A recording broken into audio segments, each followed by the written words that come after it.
2,20,00,000 মহিলাকে বাংলার কোনো মহিলা বাদ নেই যে লক্ষ্মী ভান্ডার পাবে না। বিজেপি যদি একটা রাজ্যে করে দেখাতে পারে, বুঝতে পারে রাজনীতি ছেড়ে দেবে, এত বড় কথা বলি, একটা রাজ্যে করে দেখাতে। আমরা কথা দিয়েছিলাম 100 দিনের টাকা হয় আপনার দিল্লির বুক থেকে আন্দোলন করে ছিনিয়ে আনবো, বিকল্প অর্থের ব্যবস্থা করবো। আমরা দিল্লি থেকে 100 দিনের টাকা আনতে পারিনি, কিন্তু বিকল্প অর্থের ব্যবস্থা মমতা ব্যানার্জি করে 2024 সালের মার্চ মাসে প্রায় 59 লক্ষ জব কার্ড কলকাতায় তাদের অ্যাকাউন্টে ডিপিটির মাধ্যমে টাকা পৌঁছে দিয়েছে।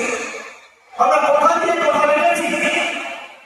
আমরা বলেছিলাম কেন্দ্র সরকার দিক রাজি 12 লক্ষ প্রকৃত প্রাপ্য, যাদের চিঠি 2022 সালের ডিসেম্বর মাসে রাজ্য সরকার কেন্দ্রকে পাঠিয়েছে। কেন্দ্র সরকার যদি বাড়ির টাকা না দেয়, তাহলে রাজ্য নিজের সরকার নিজের তহবিল থেকে 12 লক্ষ মানুষকে বাড়ির টাকা দেবে। 2 কিস্তির টাকা চলে গেছে, আমাদের সরকার করেছে। কথা দিয়ে কথা রাখা তৃণমূল কংগ্রেস। আপনারা